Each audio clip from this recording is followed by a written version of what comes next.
Joe Biden kan ka bɔ États-Unis jamana ɲɛmayaso la janvier kalo tile 20 wa ka dantigɛli laban senfɛ arabadon su a ye kangari gɛlɛn da. The dangerous concentration of power. An kan k'an janto fɛn mun na o ye ka fanga bɛɛ ta k'a di maa damadɔnin ma ni olu ye waritigibaw ye sabula o kɔlɔlɔ ka bon kosɛbɛ.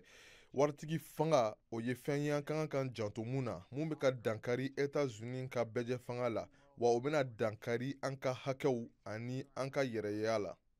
Our basic rights and freedoms. Joe Biden ale ma sɔn ka perepela tigɛ a bɛ fɛ ka mun fɔ ka kɛɲɛ ni waritigi fanga ye nka États-Unis waritigiba dɔw i n'a fɔ Elon Musk olu kɔni ni Donald Trump ka surun kosɛbɛ hali n'o y'a sɔrɔ Joe Biden ale ma a Mark Zuckerberg Meta Facebook ani Instagram tigi tɔgɔ fɔ a y'i yɛlɛko bɔ o la sabula ko o tiɲɛ in ko o ye dan sigi kunnafoniw sɛgɛsɛgɛli la a ka bɔlɔlɔ foroba kumayɔrɔw kan.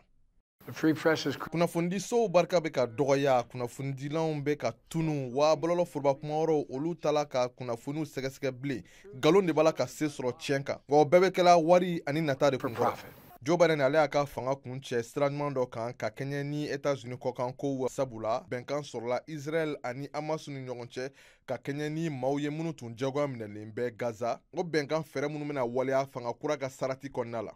O de tun y'a ɲini n ka baarakɛɲɔgɔn fɛ ko u ni fanga kura maaw k'u ka u bolo di ɲɔgɔn ma walasa ka baara kɛ a kan ka kɛ tan ni.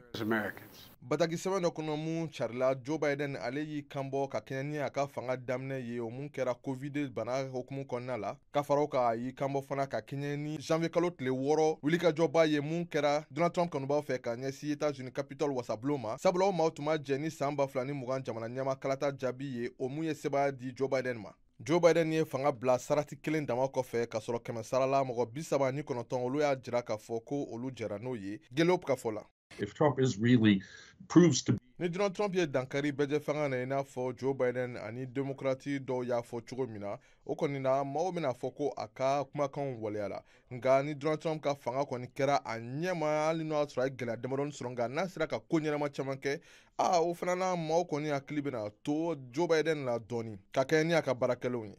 I think Biden will be more remembered for what he actually accomplished. États-Unis jamana ɲɛmayaso ka fɔ la Joe Biden kɔni ye baara kɛ fana walasa sɔrɔko ka se ka yiriwa. Hali n'o y'a sɔrɔ Joe Biden ye fɛɛrɛ dɔw tigɛ walasa ka se ka dɔ bɔ États-Unis ka kɔkanko baaraɲɔgɔnyaw la a kɔni jarakilen don sabula ko a ye États-Unis sɔrɔsiw sama ka bɔ Afghanistan teliya la ka sɔrɔ a tun ma labɛn ko ɲuman. Joe Biden y'a ka dantigɛli yɛrɛ kun cɛ ka jamanadenw fo sabula ko u y'a to ale sera ka baara kɛ. Ne dalen bɛ nin jamana in na sabula ni jamana in sinsinnen bɛ jamana jɔsenw olu labatoli de kan ani ka jamanadenw ka hakɛw lafasa sisan aw de kan ka baara kɛ walasa k'o lafasa ko ɲuman.